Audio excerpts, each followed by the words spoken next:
گلی میں نکلتا ہوں، آپ بھی نکلتے ہیں، لیکن مقصود یہ ہے کہ ذرا پتہ کریں باہر کی ہوا کیسی ہے۔ مقصود یہ ہے کہ پتہ کریں کہ آج برگر کس دکان کا اچھا ہے، معلومات کریں کہ محلے کی سیاست کس رخ جا رہی ہے۔ وہ بھی نکلتے تھے، لیکن مقصود یہ نہیں تھا۔ مقصد سمجھ گئے تھے نا، وہ اس لیے نکلتے تھے کہ پتہ کروں کوئی دکھی تو نہیں، کوئی تکلیف میں تو نہیں، کوئی آزمائش میں تو نہیں۔ دیکھیں نا، کام وہی ہے، میں بھی کرتا ہوں، آپ بھی کرتے ہیں، ساری دنیا کرتی، لیکن وہ ایکم احسن عملا، کردار کس کا ستھرا ہے، ذہن کس کا اونچا ہے، ذوق کس کا بڑا ہے۔ زندگی وہ بھی بتا گئے، ہم بھی گزار رہے ہیں، لیکن وہی کمزور باتیں اور وہی روایتی گفتگو اور وہی لب و لہجہ اور وہی دنیا داری کے مخصوص سی ہماری گفتگو، فلاں کیا کر رہا ہے، کہاں پہنچ گیا۔ اگر پیسے کسی نے نہیں کمائے تو کہاں نکھٹو ہے، تب نہیں کمائے، اور اگر زیادہ کما لیا تو کہنے لگے ایک نمبر طریقے سے تو نہیں کمائے جا سکتے، یہ کوئی غلط رستہ اختیار گفتگو ہے بس، نشستن گفتن برخاستن۔ تو اعلیٰ کام، اعلیٰ کردار ان لوگوں، حضرت عمر گزر رہے تھے تو غلام ساتھ تھا، ایک شخص کو دیکھا کہ مدینے کے باہر خیمہ لگایا ہوا ہے۔ بھئی خیریت ہے، یہاں خیمہ کو لگایا؟ کہنے لگا امیر المومنین سے ملنے آیا ہوں، رات ہو گئی تھی تو سوچا یہیں قیام کر لیتا ہوں، صبح ان سے ملوں گا۔ تو فرمایا اندر کسی کے درد سے کراہنے کی آواز آتی ہے۔ کہنے لگا میری بیوی ہے اور بچے کی ولادت کا وقت آ گیا، تکلیف میں۔ حضرت عمر دوڑے گھر گئے، اپنی اہلیہ سے کہنے لگے نیکی کمانے کا ارادہ ہے؟ اس نے کہا ہے۔ مقصد سمجھ گئے تھے نا وہ لوگ، بالکل ہے۔ فرمایا جو ضرورت کی چیزیں ولادت کے وقت ہوتی ہیں لے لے، کچھ گھی لے لیا، کچھ چنے لے لیے، کچھ ضرورت کی چیزیں لے لی، خاتون کو ساتھ لیا۔ یہ خاتون اول کی بات کر رہا ہوں میں خاتون اول کی بات کر رہا ہوں۔ حضرت فاروق اعظم رضی اللہ تعالیٰ عنہ امیر المومنین ہیں۔ حضرت عمر نے اپنی اہلیہ کو ساتھ لیا، جہاں وہ شخص تھا وہاں آئے، اہلیہ نے حضرت عمر کے ذمہ کام لگایا، آگ جلا لیں، یہ تیل لے لیں، فلاں فلاں چیز گھی میں ڈال لیں، بنانی شروع کر دیں۔ فاروق اعظم نے ہاتھ کے اندر پکڑا ہوا برتن، چمچہ، ڈوئی بھی آخ لی دے، پنجابی ہے نا ہم، تو وہ کام کر رہے ہیں، چلا رہے ہیں، آگ جلا رہے ہیں، خاتون اندر ڈیوٹی کر رہی۔ تو وہ شخص جو تھا نا، جس کی بیوی تھی، وہ کہتا میں 2-3 دفعہ کا غلام ادھر آ، فلانی چیز بتا۔ میرے ذہن میں یہ تھا کہ امیر المومنین نے کو بندہ کھڑا کیا، آنے جانے والے مسافروں کا خیال کرے۔ میرے ذہن 2-4 دفعہ میں نے اپنے لفظوں میں بات بھی کہہ دی، لیکن جب اندر میرے بچے کی ولادت ہوئی تو اندر سے میری بیوی بولی اور حضرت عمر کی اہلیہ بولی، اور بول کے کہنے لگی امیر المومنین مبارک ہو، آپ کے دوست کو رب نے بیٹا دیا ہے۔ وہ شخص کہتا ہے میں باہر کھڑا تھا، وجود تڑپ گیا، آنکھیں برس پڑی، کبھی نہیں رویا تھا پر کیفیت عجیب بن گئی، کوئی تقریر نہیں سنائی، کوئی اعلیٰ شعر نہیں انہوں نے پڑھا، میں نے جوں لے کر ان کے سر سے پاؤں تک دیکھا، میں نے کہا یہ وہی شخص ہے جس کا نام لے تو کیسر و کسرا کانپ جاتے ہیں، یہ وہی شخص ہے۔ میں نے جمعے میں کہا تھا کہ روب کپڑوں کا نہیں ہوتا، روب تو دیانتداری کا ہوتا ہے۔ ہاں، بڑا مال کما کے لوگوں نے بنائی ہوتی ہے کار کوٹھی، تو بندے کھڑے ہو کے کہہ دیتے ہیں 2 نمبر طریقے سے آیا ہے، اور 13ویں-14ویں گریڈ کا ملازم ہو تو اس کے سامنے بہت بڑا افسر ڈر رہا ہوتا ہے، یار بندہ دیانتدار ہے، یہ رشوت نہیں لیتا، سفارش نہیں مانتا، یہ میرٹ پہ کام کرتا ہے۔ تو روب تو آپ کی دیانتداری کا ہے، آپ کی سچائی کا ہے۔ اپنی زندگی میں جو لوگ مقصد سمجھ گئے، مقاصد پا گئے، کچھ کر گئے، ہم ذرا الجھ گئے ہیں۔ پہلے اتنا شاندار مکان بناتے ہیں، پھر مرنے کو کس کا دل چاہے؟ اتنی محنت کر کے جو ہے وہ کوٹھی بنائی ہے تو اب چھوڑ کے کون جائے؟ وہ تیار بیٹھے تھے، انہیں نبی کریم نے کہا تھا کن فی الدنیا کانک غریب او عابر السبیل، تم نے مسافروں کی طرح رہنا ہے۔ او میرے بھائی، کبھی دیکھا ہے ایئرپورٹ پہ مسافر لڑتا ہو کہ میں نے یہ جگہ خریدنی ہے؟ اسے پتہ ہے کہ ابھی فلائٹ آنی ہے، میں نے تو چلے جانا ہے۔ ریلوے اسٹیشن پہ جو جگہ ہوتی ہے وہ خریدنے کے لیے لوگ رٹا نہیں ڈالتے، انہیں پتہ ہے پہلی ٹرین سے چلے جانا ہے۔ بس سٹاپ پہ جھگڑے نہیں ہوتے کہ یہ کرسی میری ہے، جانا جو ہے مٹی دیں تے مٹی رہنا ہی، ایویں کادی بلے بلے، اج مٹی دے اتے بندے آتے کل مٹی دے تھلے، اتنا زیادہ مقصد نہیں نا جب سمجھتے تو بے چین ہے، بے قرار. بعض لوگوں نے اتنے پیسے جمع کر لیے کہ اتنے کھا نہیں سکتے، اتنی ضرورت نہیں، لیکن اس کے باوجود ہے کہ وہ دوڑ ختم ہونے کا نام ہی نہیں لے رہی. حضرت صدیق اکبر رضی اللہ تعالیٰ عنہ امیر المومنین ہے. بادشاہوں کے بڑے بات ہوتی ہے. ہمارے ملک میں ایسے بھی بادشاہ گزرے ہیں کہ جو سفر پہ جاتے تھے تو خانسامے بھی لے جاتے تھے، باورچیوں کو بھی لے کے جاتے تھے کہ کھانا میری مرضی کا ہونا چاہیے. حضرت ابوبکر صدیق نے پانی مانگا، امیر المومنین، تو صحابہ نے نا شہد ملا پانی پیش کیا. کوئی اتنی لمبی بات تو نہیں، لیکن صدیق اکبر رو ہی پڑے، اور اتنا روئے کہ ہجکیاں بن گئیں. لوگ کہتے ہیں پتہ نہیں تھا کس بات پہ رو رہے ہیں، پر ہم بھی رو پڑے. حضور آپ کیوں روتے ہیں؟ تو آپ فرمانے لگے یار مجھے آسانیوں میں مبتلا کرنے لگے ہو، مجھے ان دنیا کی لذات میں الجھانے لگے ہو. میں حضور کی بارگاہ میں بیٹھا تھا تو اللہ کے رسول فرما رہے تھے پیچھے ہٹ جا، پیچھے ہٹ جا، پیچھے ہٹ جا. میں نے پوچھا حضور آپ کس کو کہہ رہے ہیں؟ تو حضور فرمانے لگے دنیا میرے پاس آئی تھی، وہ قریب کرنا چاہتی تھی مجھے، تو میں نے اسے کہا پیچھے ہٹ جا، میرے نیڑے نہ آنا، دور ہٹ جا. تو ہٹ تو گئی ہے، پر جاتی دفعہ کہہ گئی ہے سونیا آپ تو بچ گئے ہیں، پر آپ کے بعد والے کیسے بچیں گے؟ تو مجھے سینے سے لگا لیں، گلے سے لگا لیں. مقصد اپنا سمجھیں، اعمال کا حسن پیدا کریں. اگر انسان کا مقصود مال کمانا ہے تو اگر مال مل گیا تو اس کے بعد پھر کیا کرے گا؟ کسی نے طے کر لیا تھا کہ بہت بڑی گاڑی اور بہت بڑا بنگلہ مجھے چاہیے، تو وہ بنگلہ اسے مل گیا، گاڑی آ گئی. اب تو مقاصد چونکہ طے نہیں ہوتے، تو جو چیز انسان چھوٹا سا مقصد طے کرتا ہے وہ اسے حاصل ہو جاتا ہے. میں نے ملک سے باہر جانا ہے، گھر سیٹ کرنا ہے، ساتھ والا پلاٹ لینا ہے، ہو گیا سارا کچھ. تو اب وہ پھر انسان بے چین ہو جاتا ہے، پریشان رہتا ہے، کہتا ہے سمجھ نہیں آتی مطلب مقصود کیا ہے. اللہ تبارک و تعالیٰ نے تو ایک تنکا بے مقصد پیدا نہیں کیا، اتنا سونا انسان کیسے بے مقصد پیدا کر دے؟ تو رب کریم نے ہمیں بتایا کہ مقصد تو تمہارا ہے. مقصد ہے الذی خلق الموت والحیات لیبلوکم ایکم احسن عملا. اس نے موت اور حیات اس لیے پیدا کی ہے تاکہ پتہ چلے تم میں اچھے عمل کون کرتا ہے، تم کس قدر زیادہ اپنے رب کی عبادت کرتے ہو، کس قدر زیادہ حسن اخلاق کا مظاہرہ کرتے ہو، کس قدر زیادہ لوگوں کی خدمت کرتے ہو، کس قدر زیادہ تم دین کی تبلیغ میں، اشاعت میں، ابلاغ میں، ترویج میں کردار ادا کرتے ہو. با مقصد تمہیں بنایا، با مقصد.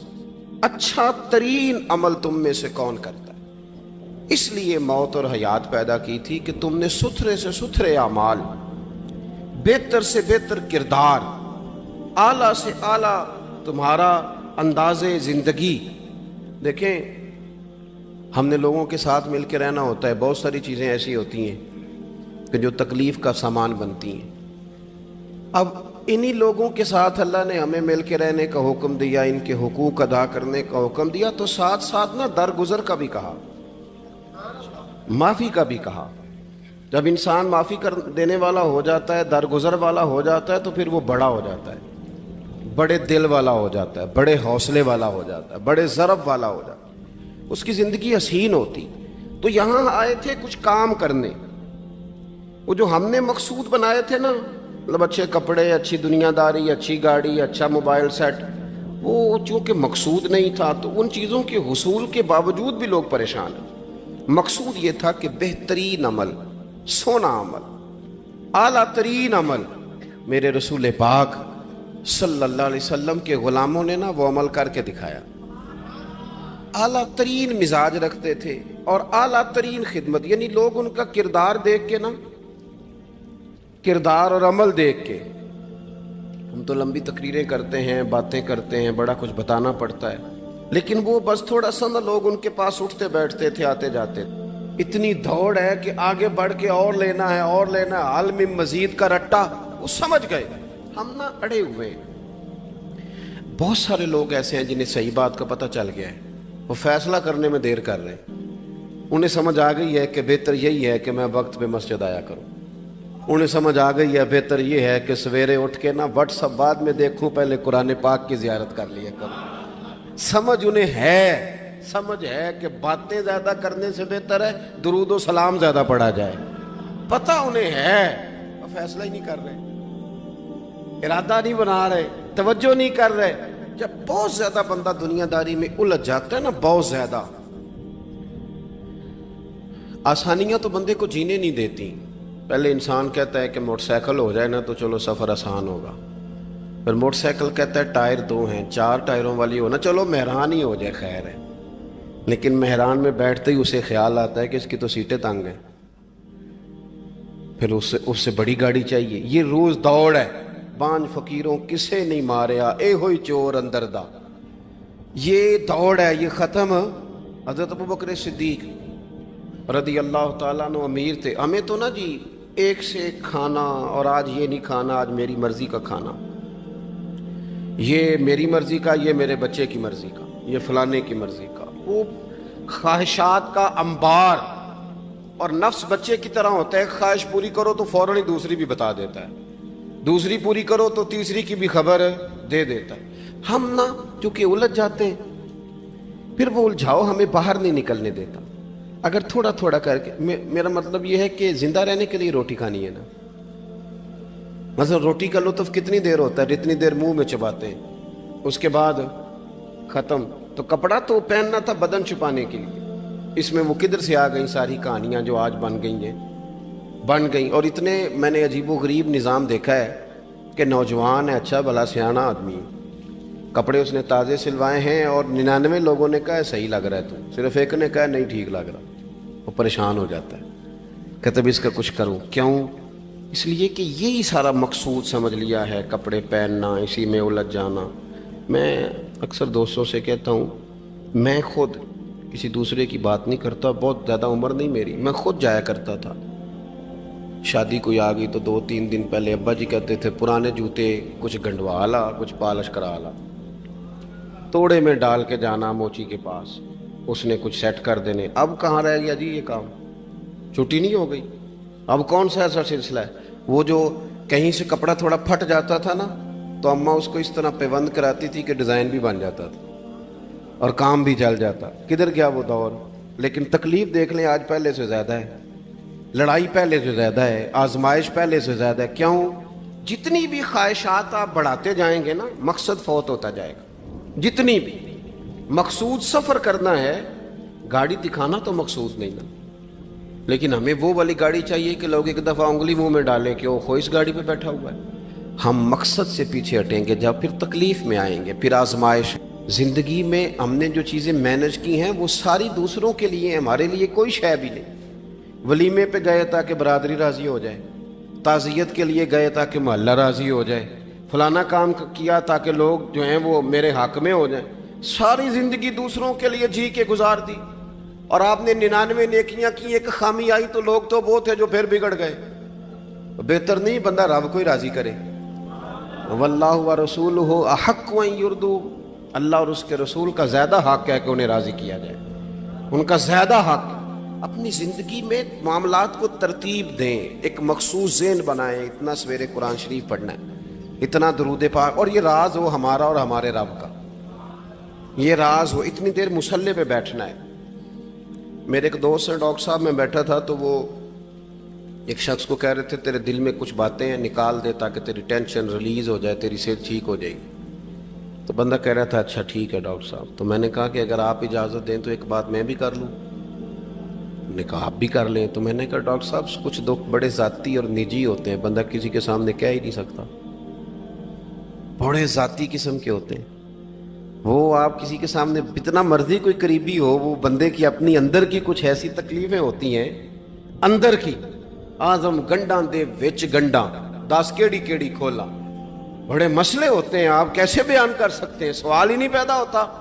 تو کہنے لگا پیر صاحب حال تو ہوگا نا؟ میں نے کہا بالکل ہے، ہمیں ہمارے دین نے دعا سکھائی ہے، جو کسی سے نہیں کہہ سکتے وہ اپنے رب سے کہہ دو، اللہ کے حضور عرض کر دو، کشکول طلب دراز کر کے کہہ دو مالک یہاں پریشان ہوں، وہ بڑا کریم ہے، عطا بھی کرے گا اور پردہ پوشی بھی فرمائے گا۔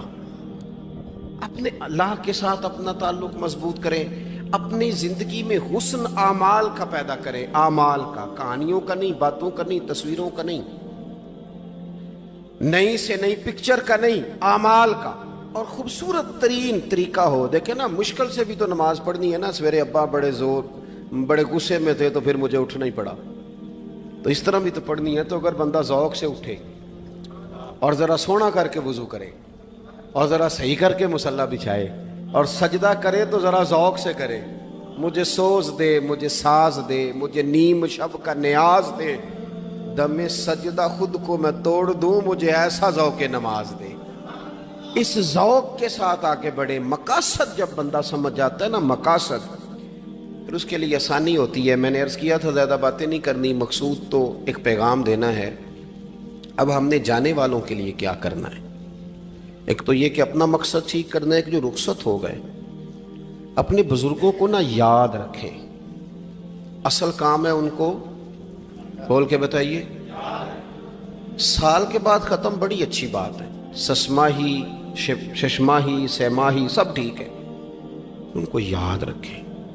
حضور نہ یاد رکھتے تھے، اپنی والدہ کا ذکر کرتے تھے، اپنے والد کی بات کرتے تھے، اپنے دادا کا ذکر کرتے تھے، اپنے جانے سیدہ خدیجہ الکبریٰ رضی اللہ تعالیٰ عنہ وصال کر گئیں تو حضرت عائشہ کہتی ہیں حضور اکثر گھر میں ان کا ذکر کرتے تھے۔ اپنے بزرگوں کو یاد رکھیں، ان کا ذکر کریں، ان کو نا، والد کے لیے نا والد ہونا شرط ہے، پی ایچ ڈی ہونا شرط نہیں۔ والد کے لیے والد ہونا شرط ہے، مفتی ہونا شرط۔ والد ان پڑھ بھی ہو تو بچے کو سمجھانے کا سلیقہ سے اللہ اسے عطا کاری دیتا ہے۔ ماں بالکل ان پڑھ بھی ہو تو بچوں کو سمجھانے کا طریقہ اللہ اسے، ان سے سیکھیں۔ میرے والدہ اور والدہ دونوں اپنا نام نہیں لکھ سکتے تھے، تو میں اپنے دوستوں سے کہتا ہوں مجھے کبھی موقع ملے تو میں کئی جلدوں میں کتاب لکھ سکتا ہوں اپنے ماں باپ، اس لیے کہ وہ جو ہمیں سکھا گئے، جو بتا گئے، وہ انہی کا خاصہ تھا۔ تو اپنے ایک تو جانے والوں کو یاد رکھیں، دوسرا ان کے لیے دعا کریں تو درد سے کریں، سونی کر کے کریں، صحیح کر کے کریں، اکیلے بیٹھ کے کریں۔ دعا کا سب سے زیادہ تعلق آپ کے دل کی آواز کے ساتھ ہوتا ہے، اور جس طرز میں حضور نے ہمیں حدیث سکھائی ہے نا، اس رنگ میں کبھی آپ حدیث کو سیکھیں، سمجھے نا۔ حضور فرماتے ہیں جس طرح دریا میں ڈوبنے والا سہارا تلاش کرتا، دریا میں اسے کتنی کو جلدی ہوتی ہے، غوطے لگ رہے ہوتے ہیں، وہ اس طرح کا نہیں ہوتا کہ میں عصر کی نماز کے بعد پھر آؤں گا تجھے نکالنے، اس طرح تو نہیں نہ ہوتا۔ دریا میں ڈوبنے والا جس طرح کشتی سہارا تلاش کرتا ہے، حضور فرماتے ہیں اس طرح قبر میں جانے والا دعاؤں کا انتظار کرتا ہے۔ آپ نے دیر کر دی دعا مانگنے میں، ختم دلانے میں دیر کر دی، کت صبح و شام ہمہ وقت دعا۔ ابھی آپ آیتیں سن رہے تھے سورہ ابراہیم کی، اللہ نے نماز میں رکھ دی، ربنا اغفر لی ولی وللمؤمنین یوم یقوم الحساب۔ ایک تو نے یاد رکھیں، خوب دعا کریں، اور دوسرا کوشش کریں کہ وہ جو نیکیاں کرتے تھے وہ نیکیاں بھی جاری رہیں، جن لوگوں سے ان کا اچھا تعلق تھا وہ تعلق بھی قائم رہے۔ یہ بھی کوشش کریں کہ ان کے لیے صدقات و خیرات کریں، اور قیمتی صدقہ دیں۔ قیمتی، میں بات ختم کرنے لگا ہوں، بس قیمتی صدقہ دیں، قیمتی۔ 15 تولے سونا گھر میں پڑا ہوتا ہے، قیمتی ہوتا ہے نا۔ کبھی کسی نے چوک میں بتایا کہ آج 15 تولے سونا میرے گھر میں پڑا ہے؟ بولو نا، لگتا ہے تو 10 چھڑنا ہے۔ اگر گھر میں 50 لاکھ روپے کیش پڑا ہو تو چوک میں گلی میں آ کے آپ بات کریں کہ گھر میں پیسے پڑے ہیں؟ کیوں؟ کہ وہ قیمتی ہیں، کوئی لے نہ لے۔ تو یہ جو 5000 مسجد دیکھ کے سارے محلے کو بتاتے ہو، یہ بھی صدقہ تھا، یہ بڑا قیمتی چیز تھی، یہ بتانے والا نہیں تھا، یہ تو نیکی تو قیمتی تھی۔ قیمتی چیز جو ہوتی ہے وہ تو چھپائی جاتی ہے کہ بتائی جاتی ہے؟ یہ جو بیٹیاں ہیں نا اسلام کی، مائیں بہنیں، یہ قیمتی ہیں، اس لیے اسلام انہیں کہتا ہے تم گلیوں اور چوکوں میں آنے والی نہیں، قیمتی چیزیں گھر کے اندر رہا کرتی ہیں۔ تم قیمتی چیزیں ہو، تمہارا وجود قیمتی ہے، تم کبھی ماں ہو، کبھی بیٹی ہو، کبھی بہن ہو، کبھی بیوی ہو، قیمتی ہو۔ اس لیے تمہیں اسلام کہتا ہے کہ گھر کے اندر رہو گی تو تمہاری قیمت رہے گی۔ کچھ چیزیں ایسی ہیں جو چوکوں میں گلیوں میں پھیل جائے تو ان کی قیمت نہیں رہتی، اس لیے تمہیں کہا جاتا ہے کہ گھر میں رہو۔ یہ جو تمہیں چونکوں میں لاتے ہیں یہ تمہیں بے وقت کرنا چاہتے ہیں، بے قیمت کرنا چاہتے ہیں۔ انسان تھوڑی دیر کے لیے، اگر تھوڑی دیر کے لیے غور کرے تو بڑے بڑے جانور انسان سے بڑے طاقتور ہیں، لیکن اللہ نے ان کی نکیل انسان کے ہاتھ میں تھما دی۔ اتنا بڑا جہاز ہے، ٹنوں وزن لے کے چل رہا ہے، انسان کے بس کی بات نہیں کہ وہ کئی لوگ لگ کے بھی اس کو اٹھا سکیں، لیکن اللہ نے اس کے قبضہ و اختیار میں کر دیا ہے۔ فرمایا هو الذی خلق لکم ما فی الارض جمیعا، زمین میں جو کچھ ہے سارا تیرے لیے بنایا ہے، آسمان میں جو ہے سارا تیرے لیے بنایا ہے۔ وما خلقت الجن والانس الا لیعبدون، فرمایا کل کائنات میں نے تیرے لیے بنائی ہے اور تجھے میں نے اپنی عبادت کے لیے پیدا فرمایا ہے۔ تو جنوں اور انسانوں کو اللہ نے اپنی عبادت کے لیے تخلیق فرمایا۔ مقصد زندگی، مقصد تخلیق، دنیا میں آنے کا مقصد اولین اور مقصد آخری اللہ کی عبادت، اللہ کی معرفت، اللہ کی طرف توجہ، اللہ کی طرف رجوع، یہی ایک مقصد تھا انسان کے آنے کا۔ اسی کو قرآن نے بیان کیا تھا۔ اپنے اپنے مقاصد، درود شریف پڑھنے والوں بلند صلاۃ و سلام علیک یا سید یا رسول اللہ۔ اپنے اپنے مقاصد، اپنے اپنے معاملات کو ہم نے ترتیب دے لیا ہے۔ صبح سے شام تک کے معاملات سارے کے سارے ہمارے ذاتی، نجی اور ہمارے اپنے بنائے ہوئے مقاصد کے تحت گزر رہے ہیں، حالانکہ رب کریم نے فرمایا کہ انسان میں نے تجھے اپنی عبادت کے لیے بنایا ہے، اپنے لیے تجھے بنایا ہے، تو میری بارگاہ میں سجدہ ریز ہو، تو میری بارگاہ کی طرف توجہ کرے، تو میرے لیے تسبیح پڑھے، تو تحلیل کے جملے بولے، تو تکبیر کہے، تو میرے محبوب پہ نازل ہونے والے قرآن کی تلاوت کرے۔ تجھے تو اس لیے بنایا تھا۔ عبادت کا معنی یاد رکھیے گا، عبادت کا معنی فقط نماز پڑھنا نہیں، عبادت کا معنی صرف نماز پڑھنا نہیں، نماز عبادت کا ایک جز ہے، نماز عبادت کا ایک حصہ ہے۔ عبادت نماز پڑھنے کا نام نہیں، عبادت روزہ رکھنے کا نام نہیں، عبادت صرف اور صرف حج کرنے کا نام نہیں، فقط ذکر فکر کرنا عبادت نہیں، بلکہ اللہ کا حکم ماننے کا نام عبادت ہے۔ خدا رسول کی بات ماننے کا نام عبادت ہے۔ جہاں جانے کا خدا حکم دے وہاں چلے جاؤ، یہ عبادت ہے۔ جہاں جانے سے منع کر دے وہاں کبھی نہ جاؤ، یہ عبادت ہے۔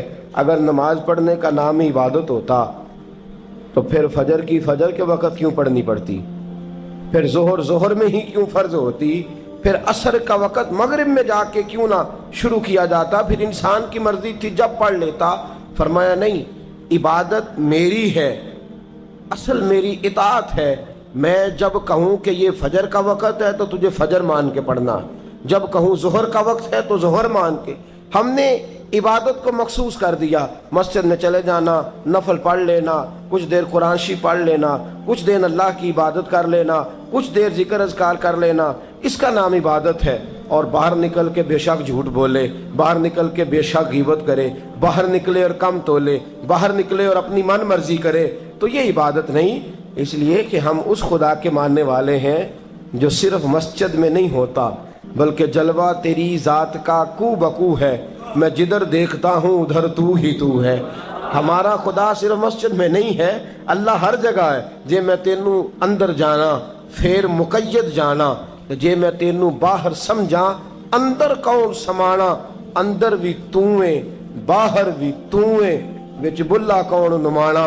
اصل بات یہ ہے کہ جب خدا ہر جگہ ہے تو اللہ تبارک و تعالیٰ کا حکم ہر جگہ ماننا ہے، ہر جگہ اطاعت کرنی ہے، ہر لحاظ سے۔ رب کی بات ماننے کا نام عبادت ہے، اللہ کی، اس کے رسول الپاک صلی اللہ علیہ وسلم کی بات ماننے کا نام، توجہ ہے آپ کی میری بات پہ؟ عبادت کا مفہوم سمجھیے گا، عبادت کا مفہوم سمجھیے گا۔ ہمارا وہ دین نہیں جو پنڈتوں، جوگیوں، راہبوں کا مذہب ہے کہ جنگلوں میں نکل جاؤ، تسبیح لے لو، میں کھٹکتا ہوں دل عالم میں کانٹے کی طرح اور تو فقط اللہ اللہ اللہ، یہ مذہب نہیں۔ ہمارا دین کہتا ہے مسجد میں بیٹھ کے جو ذکر کرے گا اسے بھی ثواب ملے گا، اور جو محنت کر کے کما کے بچوں کو کھلائے گا اسے بھی ثواب ملے گا۔ ہمارا دین یہ کہتا ہے جو مسجد میں بیٹھ کے قرآن پڑھے گا اسے بھی ثواب ملے گا، اور جو گلی میں پڑا ہوا کانٹا اٹھا دے گا اسے بھی اللہ اجر عطا فرمائے گا۔ اللہ کا حکم ماننا، اللہ کا حکم ماننے کا نام عبادت۔ محمود غزنوی کے پاس ہیرا ہے، محمود غزنوی کے بڑے غلام تھے تو ایک بڑا پیارا تھا اسے، آپ جانتے ہیں اس کا نام کیا تھا؟ ایاز محمود غزنوی کو بڑا تو حسد شروع ہو جاتا ہے ہر جگہ، اللہ ماشاءاللہ، لوگ کہنے لگے بادشاہ ہر وقت اسی کو پیار کرتا رہتا ہے، ہر وقت اسی کی طرف توجہ کرتا رہتا ہے۔ بادشاہ نے ایک دن آزمانا چاہا، اتنا ہیرا تھا، موٹا ہیرا بادشاہ کے پاس۔ بادشاہ نے ایک وزیر صاحب کو بلایا، کہا یہ اینٹ پکڑو، ہیرے پہ مارو، اسے توڑ دو۔ کہنے لگا بادشاہ بات تیری ٹھیک ہے پر بڑا قیمتی ہیرا ہے، کیوں تڑوا رہے ہیں آپ؟ مال خزانہ میں رکھ دیں، کام آئے گا، کسی نہ کسی جگہ پہ استعمال ہو جائے گا، آپ کیوں اس کو تڑوانے کی ضد کر رہے ہیں؟ بادشاہ سلامت نے کہا اچھا تم نے ٹھیک مشورہ دیا، میں ہی جذبات میں آ گیا تھا۔ ایک دوسرے آدمی کو بلایا، اس کو کہا یہ ہیرا توڑنا ہے۔ اس نے کہا بادشاہ مجھے لگتا ہے پوری دنیا میں اتنا موٹا ہیرا تیرے پاس ہے، کسی اور کے پاس نہیں ہوگا، یہ توڑنے کی چیز نہیں تجوری میں سنبھالنے کی چیز ہے، اسے سنبھال کے رکھ۔ تیسرے کو بلایا، چوتھے کو بلایا، جس کو بھی بلاتا رہا وہ بادشاہ کو سمجھاتا رہا، جس کو بلایا بادشاہ کو سمجھایا۔ ایاز کی باری آئی، کہا ایاز ادھر آ، توجہ ہے آپ کی؟ ایاز ادھر آ، یہ ہیرا تو توڑ دے۔ اس نے اینٹ پکڑی، زور سے ماری، ہیرا توڑ دیا۔ بادشاہ کہنے لگا بڑا بیوقوف ہے بھئی تو، یہ سارے میرے خیر خواہ تھے، مجھے سمجھاتے رہے اور تو نے خیال ہی نہیں کیا، میں بیوقوف تھا تو بھی ساتھ ہو گیا، توڑ ہی دیا۔ کہنے لگا بادشاہ غلطی ہو گئی، مجھ سے غلطی ہو گئی، مجھے نہیں توڑنا چاہیے۔ اس نے کہا اچھا چل چھوڑ، ایک بات بتا، تیرے سامنے جو سب مجھے مشورے دے رہے تھے تو نے کیوں نہیں دیا؟ میں نے تجھے کہا توڑ دے، کیا لفظ ایاز نے کہے، کمال کر دی۔ کہنے لگا بادشاہ میرے دل میں خیال آیا ہیرا ٹوٹتا ہے تو ٹوٹ جائے، میرے بادشاہ کا حکم نہیں ٹوٹنا چاہیے، یہ ٹوٹتا ہے تو ٹوٹ جائے، یہ کرچی کرچی ہوتا ہے تو ہو جائے، خزانہ خالی ہوتا ہے تو ہو جائے، لیکن میرے مالک کا حکم نہیں ٹوٹنا چاہیے۔ بادشاہ میں ہر چیز توڑ دوں گا پر میں تیرا حکم نہیں توڑ سکتا۔ بس دوستو یہی عبادت ہے، بلا مثال و بلا تشبیہ بات سمجھیے گا۔ جس نے خدا کا حکم توڑ دیا اس نے عبادت نہیں کی، اور جس نے خدا کا حکم اچھا آؤ نماز کے لیے، دکان کا وقت ہے، گاہک بھی زیادہ آ گئے ہیں، رش پڑ گیا ہے، اب تھوڑا وقت مشکل ہو جائے گا، ذرا تھوڑی دیر میں پڑھ لوں گا۔ ہیرا ٹوٹتا ہے تو ٹوٹ جائے، گاہک آنے کا سلسلہ ٹوٹتا ہے تو ٹوٹ جائے، روزی آنے کا سلسلہ ٹوٹتا ہے تو ٹوٹ جائے، مسلمانوں خدا کا حکم نہیں ٹوٹنا چاہیے، رسول اللہ کا فرمان نہیں ٹوٹنا چاہیے۔ میرے رسول پاک صلی اللہ تعالی علیہ وسلم کا اقبال نے کیا کہا؟ کہنے لگا اے طائر لاہوتی، اس رزق سے موت اچھی جس رزق سے آتی ہو پرواز میں کوتاہی۔ کہا خدا کا حکم نہ توڑ بیٹھنا، اور عبادت بھی جس کو اللہ کہہ دے وہ عبادت ہے۔ ایک بندہ زوال کے وقت نماز پڑھنے کھڑا ہو جائے تو ہو جائے گی، کیوں؟ نماز نہیں پڑھ رہا؟ اچھا میں آپ کو روایت سناتا ہوں، شیر خدا مولا کائنات حضرت علی المرتضی رضی اللہ تعالیٰ عنہ فرماتے رسول پاک صلی اللہ علیہ وسلم نے ہمیں منع فرمایا جب عید الفطر کا دن ہو یا عید الاضحیٰ کا دن ہو تو تم نے کیا کرنا ہے؟ فجر کی نماز پڑھنی ہے، اس کے بعد اشراق چاشت نہیں پڑھنی، فجر سے لے کر عید کی نماز تک درمیان میں کوئی نماز نہ پڑھنا۔ جب عید کی نماز ہو چکے پھر تمہیں اجازت ہے جتنے مرضی نفل پڑھو، لیکن فجر سے لے کر عید تک تم کوئی اور نماز نفل درمیان میں نہ پڑھنا۔ حضرت علی المرتضی شیر خدا کا زمانہ ہے، عید کا اعلان ہو گیا، عیدگاہ میں لوگ اکٹھے ہو رہے ہیں، ایک شخص دوڑا آیا، اس نے آ کے نماز کی نیت باندھ لی۔ توجہ ہے آپ کی؟ میں نے کہا عبادت ہے خدا کا حکم ماننے کا نام۔ حضرت علی رضی اللہ تعالیٰ عنہ نے نماز کے بعد اس شخص کو بلایا، فرمایا ادھر آ، تجھے نہیں پتا کہ جب تک عید کی نماز نہیں ہوتی کوئی اور نفل نہیں پڑھیں گے؟ کہنے لگا جی میں نے نماز ہی پڑھی ہے، کوئی جرم کیا ہے؟ کوئی نماز پڑھی ہے نا، میں نے سجدہ کیا ہے، کوئی جرم ہے؟ حضرت علی نے تلوار نکال لی، فرمایا جو مصطفیٰ کی سنت توڑ کے نفل بھی پڑھے گا میں اس کا بھی سر قلم کر دوں گا، جو رسول پاک کے حکم کے خلاف عبادت بھی کرے گا اس کو بھی قتل کر دیا جائے گا۔ توبہ کر۔ یاد رکھیے گا، عبادت خدا رسول کی بات ماننے کا نام ہے۔ آپ سویرے 8 بجے اٹھ کے کھڑے ہو جائیں کہ میں نے